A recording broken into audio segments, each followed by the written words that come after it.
abaherezi benshi barakuze gukubitwa hasi n'iki gipimo citwa amafaranga. Iyo umuherezi amafaranga ataraba menshi vy'ukuri abagaragara umuntu aciye bugufi, abagaragara ari umuntu yitonda, abagaragara ari umuntu ashikirwa n'abantu bose. Ariko iyo umuherezi Imana imuhezagije amafaranga, imuhezagije uburyo buniniya, akubaka amazu, akagira mu miduga myiza y'ibitangaza, akagira amafaranga menshi ku makonti, akaba umuntu akora ingendo, agabura n'abantu bakomeye, agasohokera muri restaurant ashaka iyo ari yo yose, agashobora kwiyofra ico akeneye cyose, ikintu cyose akeneye. Aho rero utangura kubona ayandi mabara yandi utigeze uhishurirwa mbere mu buzima bw'uwo muherezi. Nkuko benshi bakunze kubivuga, nanje kandi bigaruke, amafaranga ni amplificateur. Amafaranga afite igikorwa cyo gusohora, cyo guhevera ibinyegejwe indane muri. Hari abantu benshi kubera uburyo batabari bwinshi bagaragara umengo baraciye bugufi, ariko yihembye gusa amafaranga menshi amukorokere muntu. Utangura kubona izindi ngeso zindi. Hari benshi ubuherezi bwabo buca butangura gukora amaroregwa. Amafaranga Imana iyaduha nk'abaherezi kugira ngo twagure ubwami bwayo. Imana iduha amafaranga kugira ngo dushobore gutuma ubwami bwayo bukomeza kugira iki, gusatira ubwami bw'umwiza. Imana iba iyaduha kugira ngo novuga anezereze twebwe gusa. Nico gituma umuherezi wese umwizigirwa abwiza no kumwizigwa kubijanye n'ibifadika, ibijanye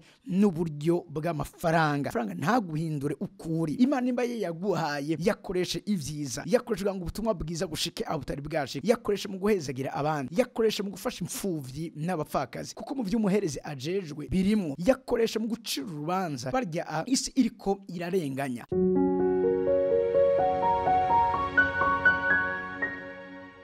Turongeye kandi kubakira mu kiganiro canyu ibango ry'ubuherezi, mwamushikirizwa nanje Apotre Kevin Sibomana hano kuri televiziyo Ubugingo Busagutse TV. Tunezerejwe ubwira kano kongera kuza gusangira namwe amajambo y'Imana. Twize neza ko ariko agenda afasha ubuzima bwanyu, kuri mwebwe mufise imihamagaro mu buzima bwanyu, mwe mwifuza kumenya mbega n'igiki umuherezi asabwa gukora, nibihe umuherezi abwirizwa kwitondera.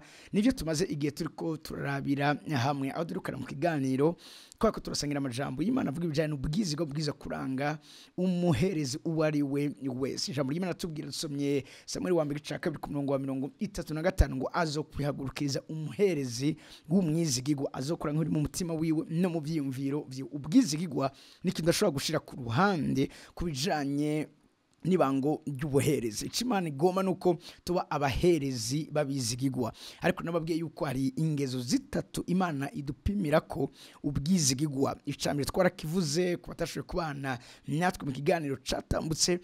Urugezo rwa mbere Imana idupimira ko ubwizigirwa ni ubwizigwa ku bintu bitoya, aho Imana iza kutugerageza canke iza kudupimira, kuturabira. Reka nkoreshe iri jambo kuturabira, tuze kugerageza umengo Imana nyene iratugerageza, ariko nimumve neza ko Imana iremera ikadupima. Imana iradupima nk'abaherezi, karaba ko vy'ukuri turi abaherezi babizigirwa. Icambere idupimira ko n'ibintu bitoya. Umuherezi w'umwizigirwa abwiza kuba umwizigirwa bwa mbere ku bintu bitoya. Bijya ubona umengo ni bitoya, ntabwo ari bitoya. Bito bivamwo binini, little becomes a lot. Ico ni ikintu umuherezi wese abwirizwa kumenya. Wo bisuzugura, wo ifata ibisanzwe, ariko mwibuke yuko Dawidi ntiyicishije Goliyati icumu, ntiyicishije Goliyati inkota, ariko Dawidi yicishije Goliyati ibuye ritoya. Goliyati yaje kugwana afise inkinzo, afise icumu, afise ibigwanishwa bikomeye cyane gose vya rutura nyene vyo mu ntambara, ariko Dawidi yamwicishije akabuye gato. Yatoye amabuye 5, ntiyanamuteye na yose, yamuteye rimwe gusa. Rero ntubwiza gusuzugura ibintu bitoya nivyo Imana itangura kudupimira ko ubwizigirwa. Yesu arabivuze ko abaye umwizigirwa kuri bitoya. Nivuga ngo umuntu iyo abaye umwizigirwa kuri bitoya, Imana ishobora no kumugira umwizigirwa kuri binini. Hari abantu benshi babashaka binini bikomeye, mugabo imbere ko Imana gushikana ku rugezo rwa binini kandi bikomeye, nuko bwa mbere na mbere ubanza guca kuri bito. Umwizigirwa kuri bito, kuko ivyo bitoya nivyo bigushikana kuri binini. Uyu munsi kuvuga ibindi imana idupimira ko ubwizigigwa nico nise ubwizigigwa kubijanye n'amafaranga. Abaherezi benshi barakunze gukubitwa hasi n'iki gipimo citwa amafaranga. Iyo umuherezi amafaranga ataraba menshi vy'ukuri abagaragara umuntu aciye bugufi, abagaragara ari umuntu yitonda, abagaragara ari umuntu ashikirwa n'abantu bose. Ariko iyo umuherezi imana imuhezagije amafaranga, imuhezagije uburyo buniniya, akubaka amazu, akagira mu miduga myiza y'ibitangaza, akagira amafaranga menshi ku makonti, akaba umuntu akora ingendo, agahura n'abantu bakomeye, agasohokera muri restaurant ashaka iyo ari yo yose, agashobora kwiyofra ico akeneye cyose, ikintu cyose akeneye. Aho rero utangura kubona ayandi mabara yandi utigeze uhishurirwa mbere mu buzima bw'uwo muherezi. Nk'uko benshi bakunze kubivuga, nanje kandi bigarukeko, amafaranga ni amplificateur. Amafaranga afite igikorwa cyo gusohora, cyo guhevera ibinyegejwe indane muri. Hari abantu benshi kubera uburyo batabari bwinshi bagaragara umengo baraciye bugufi, ariko yihembye gusa amafaranga menshi amukorokere mu ntoke, utangura kubona izindi ngeso zindi. Hari benshi ubuherezi bwabo buca butangura gukora amaroregwa. Hari bihora bimbabaza kubona umuntu kubera ko Imana yamwizeye, kubera ko Imana yamwizigiye, agaca ahagarara kuri ico, agatangura kwabuza abandi, agatangura gufata nabi abandi. Hari wonzi kandi vy'ukuri byitwa ngo n'umuherezi, vyitwa ngo n'umukozi w'Imana, ariko atangura gushurashuza abana b'abakobwa muri kohari, abana b'abakobwa bo mwishengero, ariko yisunzike abaje kumubwira ibibazo, ingene bakenye, ingene bashonje, ingene byasukwe, ingene bariha amashuri yabo, agaca afatira kuri ico nyene kubera abishoboye, akamurira ya mafaranga. Nivyo mugabo kandi agaca mwegzija yuko ategeza kuryamana nawe. Imana iradupimira nk'abaherezi kubijanye n'amafaranga. Amafaranga yoba make yoba menshi, wewe ubwiza kuba umwizi, witoze kuba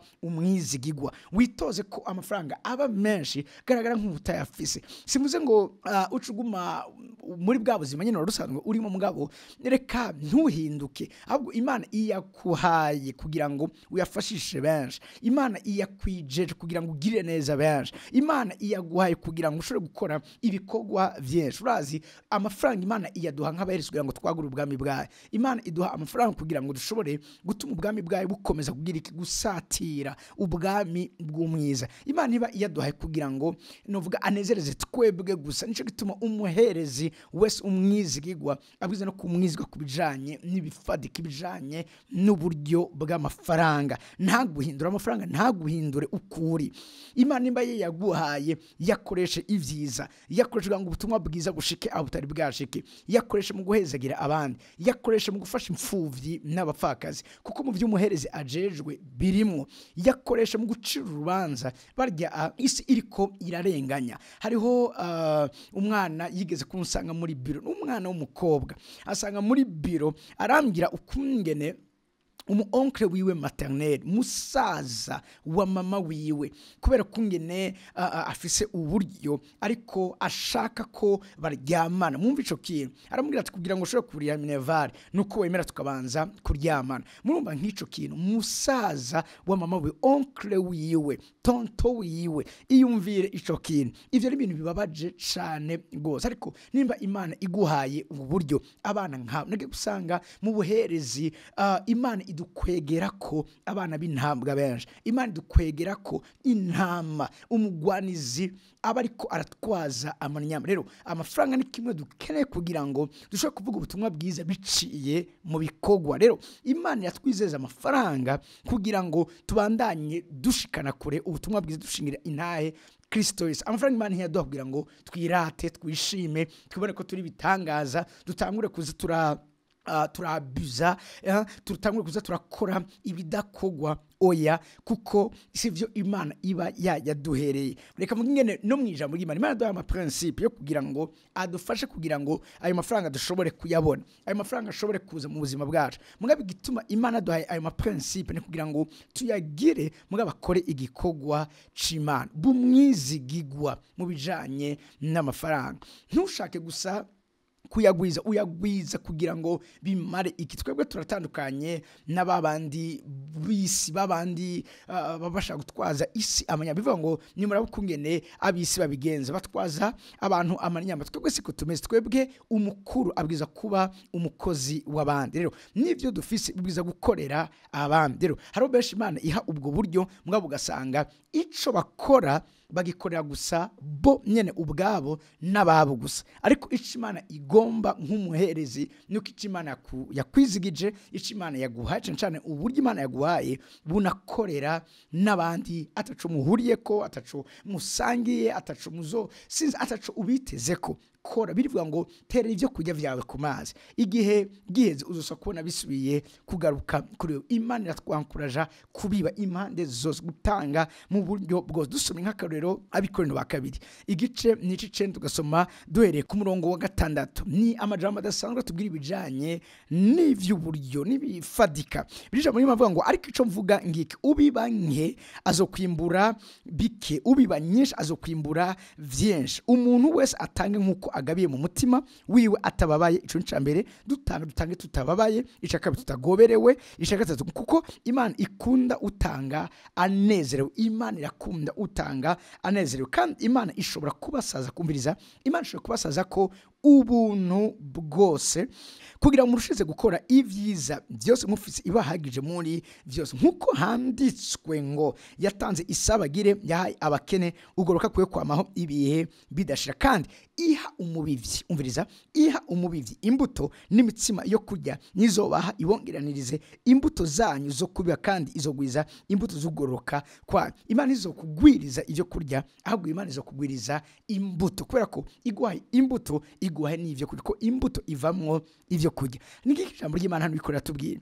Iri jambo rivuga ku murongo w'8 ngo kandi Imana ishobora kubasaza ko ubuntu bwose. Imana ifise ubuntu bw'uburyo butandukanye, ishobora kubasaza ko ubuntu bwose. Imana ishobora kuguha icubahiro, Imana ishobora kugirira neza ku buryo wirotuva wama igihe cyose uri kurabera inyishu abari mu bibazo. Ikirico Imana iduhezagirira, ikirico Imana kituma itugwiriza imbuto zukugoroka canke imbuto zukubiba. Reka mvuge imbuto zukubiba. Ico gituma Imana itugwiriza imbuto zukubiba ni kugira ngo tubibe mu buzima bw'abantu, tubibe mu buzima bw'abandi bari mu bibazo, tube mu buzima bw'abari mu ngorane, tube mu buzima bw'abirukanywe mu mazu, tubibe mu buzima bw'abanyeshuri birukanye, tube mu buzima bw'abantu nikora, tube mu buzima bw'abakene, tubibe mu buzima bwo muntu wese afise ico akeneye, tube mu buzima bw'abagwayi. Hari abantu benshi bagwara bakabura amafaranga yo kwivuza, tube mu buzima bwa. Imana ishaka kudusaza ko ubuntu bwose kugira ngo turushise gukora ibyiza byose. Yiravuze ngo dufise ibiduhagije muri byose. Iki ndacifuriza umuntu wese umuhereze ariko aranyumviriza, Imana iguhezagize ubuntu bwo gukora ibyiza byose ufise ibiguhagije muri byose. Ikintu kiraryoshe cyane gukora ibyiza byose ufise ibiguhagije muri byose. Mwakire ubu buntu bwo guhezagirwa ku rugezo kwaho umuntu wese akwituye, umuntu wese akujeko, umuntu wese akurondeye, umuntu wese muhuye afise ikibazo agirirwa neza biciye kuri wewe. Ndangize ku kintu namwe ndiko ndavuga, nifuriza umuntu wese ariko arankurikirana, Imana izoduhembera ivyo twikoreye, Imana izoduhembera ivyo twakoreye abantu, Imana izoguhembera impuzu wiguriye, Imana izoguhembera isaha wiguriye, Imana izoguhembera restaurant wisohokanyemo, Imana izoguhembera ikintu cyose wakoze ku bwawe, ico wiguriye, urugendo wafashe, inzu wiwatse wowe nyene ubwawe. Imana izoduhembera ivyo twakoreye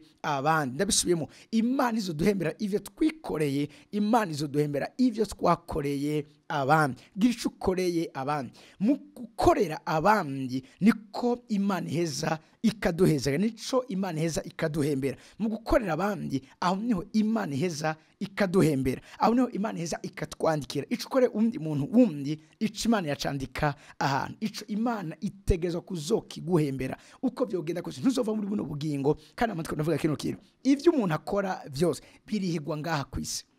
ndasubiramo ivyo umuntu akora byose umuntu azobibazwa mu ijuru gusa ntazobiriha mu ijuru gusa ivyo umuntu akora ari hano muri nosi abirihira hano muri nosi ivyo turiha byose tuzakubirihira ngaha muri nosi nimba waragiriye nabi uyundi uzobirihira ngaha muri nosi nimba wararenganije uwundi uzobirihira ngaha muri nosi nimba warafashe nabi uyundi uzobirihira ngaha muri nosi nimba warivye uyundi uzobirihira ngaha muri nosi nimba waratutse uwundi nimba ico warakoze cyose ugikorera uwundi uzokiriha ngaha muri nosi n'iciza wakoze nawe nyene naco nyene uzokironkera impera ngaha mwisi ariko kandi no mwijuru kizoguherekeza kwija muri Imana ivuga ngo niwo mwambaro w'abagorotse ndabatera intege mu gukora ivyiza abigira ati 6:9 hatubwira ngo twame dukora ivyiza ntiducobogore kuko igihe nicashika tuzokwimbura nitutarambirwa bavuze ngo twame dukora ivyiza ntiducobogore ngo kuko igihe nicashika tuzokwimbura nitutarambirwa byumvikana neza ko uwarambiwe uyo muntu ntazo kwigira yimbura abatazo kwigira bimbura n'abantu barambiwe n'abantu bageze ahantu bakabivamo n'abantu bageze ahantu bakavuga ati ibindi ko ndakora nibika ariko wewe uri kurankurikirana kora ivyiza ntushoboka kora byinshi byiza bishoboka kuko uzovyishugwa n'Imana uzobihembwa Imana izobiguhembera hano muri nosi birivuze ngo nutarambirwa ndashaka ko ata muntu yorambirwa mu buherezi mu byo Imana ituzeza mu byo Imana itwizigiza mu byo Imana idushaka ko nuko igihe cyose twama tubera isoko y'umugisha abantu twama tugirira neza abantu twama twitwararika abantu twama tugira isho dukoreye abantu ivyo Imana iguha nuvyume neza yuko ntibiguhaye kugira ngo wewe ubinezererwe mu wenyene ariko nuguha akajyo abantu kugira ngo bashobore kunezererwa biciye mu byo Imana yaguhaye mu mafaranga Imana yaguhaye mu mugisha wifadika Imana yaguhaye reka abandi babinezererwemo reka abandi bashima Imana kubona warabayeho kubona Imana yaraguhaye uwo mugisha ntiwigungane umugisha wamuhereze uriko uranyumviza ntiwigungane umugisha Imana yaguhaye korera neza abantu girira neza abantu gusanga kintu umuherezi ico akora hari amaso bari karamuraba hari amaso bari karamwitegereza hari abari kwaraba ivyo ariko arakora hama kandi nabo bakazoheza bakavyigana rimwe harifti umukristo yaje gusenga avuye kure hanyuma duheza amasaha yitereye imbere gatoya hama nibuka yuko ashobora kugira ibibazo byo kuronka kwenda ashobora kwideplasa kugira ngo asubire iyo yaje ava inyuma yaho ndamwinjiza mu modoka ndamubwira nti ingo tugende cyambwira umwe mubo ndongoye kandi ari mu bakozi b'Imana ndamubwira nti ingo umperekeze cha turajana turagenda abona ingene tugiye ahantu kure cyane gose munyuma arambwira ngo mbega none ndakubaze ga pote burya iyi modoka yawe inywa amazi tamaze kubera kumbeje ku imodoka yanje inywa amazi arambwira ati ni kubera yuko uyu muntu mujanye kure none ntibari gupfuma umurihira ya bus umugabo nturinde urajaye cyarambwira nti oya ino modoka ntinywa amazi mugabo imodoka iriho Imana yayimpaye kugira ngo shobore kuyihezagiza abandi shobore kugirira neza abandi kandi amubwira nti iyi modoka igituma itabura igitoro nikora ko turayisangiye n'Imana nuko hamwe n'Imana naje iyi modoka si yiwanje jenyene iyi modoka ni Imana yampaye kugira ngo ndakoresha igikorwa cyayo nimba igitoro cagiye Imana izoca impa uburyo bwo gushobora gushiramwo ikindi arambira ngo sha ngumenye neza yuko unyigishije n'icyo ca tushije umutima wanje arambira ngo nukuri uranyigisha ngo nanje umunsi Imana yampaye imodoka sinzoreka guha lift abantu sinzoreka kugira neza abantu biciye muri iyo modoka ni kuvuga ngo naramwigije narinze gutora microphone nkuko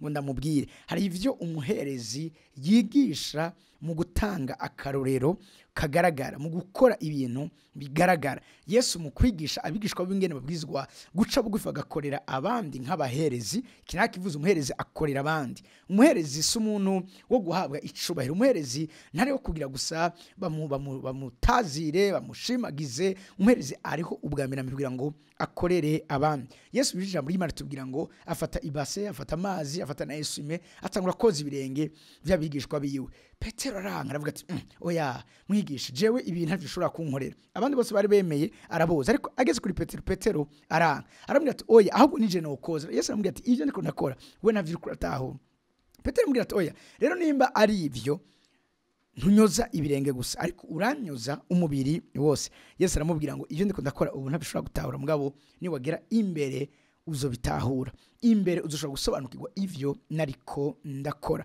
Mbwa Yesu arabwira icigwa gikomeye cyane, abigisha icigwa gikomeye cyane, arabwira ngo ushaka kuba mukuru muri mwebwe nabe umukozi w'abantu. Ivyo ntiyabivuze kugira ngo abivuge gusa, mugabo yaratanze akarorero, yarerekanye ingene umuntu abwizwa kuba uwo gukorera abandi, abwiza gucira bugufi abantu. Ushaka kuba mukuru nabe umukozi w'abantu. Mwisi siko bimeze, mukuru nyene ni mukuru nubwo aba yatowe n'abanyagihugu, ariko amaze gutogwa ntanasubira no kunabibuka. Niko ngaha mwisi bameze, ariko twebwe mwibango ry'ubuherezi tuza gutahura neza yuko uko Imana gushira hejuru niko urushiriza kumanuka hasi, niko bwiza guca bugufi mu gukorera abandi. Rero ndangiza ndakubwira wowe muherezi uriko urankurikirana, wewe harico ijuru ryamagare ubuzima bw'iwawe, ba uwo gukorera abandi, nube umwizigigwa muri kino kintu citwa umugisha wifadika Imana iguha. Si kubwawe, Imana ihezagira abantu yaduhaye kubera abaherezi icishirije muri twebwe. Imana keneye kugucishirizamo kugira ngo benshi bataronka kwene bivuze. Imana keneye kugucishirizamo kugira ngo benshi batariko baronka ico bafungura baronke ico bafungura. Imana keneye kugucishirizamo kugira ngo uyundi atwenge. Imana keneye kugucishirizamo kugira ngo uyundi amererwe neza. Imana keneye kugucishirizamo kugira ngo abandi bashime Imana ko wabayeho kuriho k'Imana by'ukuri yagutoranije. Aha niho uyu munsi nifuje ko turangiriza igano cy'uyu munsi. Nanizi ko nza kwifatanya n'igipimo ca gatatu c'ubwizigigwa Imana idupimira ko mu buzima bwacu nk'abaherezi. Mugabo bibaye vyinshi kandi muri biganiro dushaka gufata umwanya muniniya, ariko ndizera ko no muri kino cigwa duheje gusangira harico umuntu atahuye. Ba umwizigigwa mu vyo ijuru ryaguhaye, mu vyo ijuru ryakwizigije. Imana ibahezagire kandi ibagire neza. Ntimwibagire gukora subscribe kuri no chaîne y'Ubugingo Busagutse TV, musange kino ganiro n'abandi benshi, mugipartage kuma statut yanyu, mugishireko abantu benshi bashobore kukibona kugira ngo bashobore gufashwa ndetse no kubandanya bubakwa n'ijambo ry'Imana. Duhezagira abariko abari mu buhinga bw'ivyuma, abari nyuma ya kamera, Imana ibahezagire cyane gose, abariko barakora montage ya kino kiganiro, abari nyuma y'ibijanye n'ivy'amajwi, Imana ibahezagire. Umuntu wese agira ico akoze kugira ngo ibi bikorwa bishobore kubashikira. Mukomeze kubasengerera ngo Imana ibandanye kubashoboza kugira ngo bakora ibintu bikorwa vyiza bariko barakora. Imana ibahezagire cyane. Tuzoba dusubira mu kiganiro c'ubutaha. Yari Apotre Kevin Sibomana. Imana ibahezagire cyane.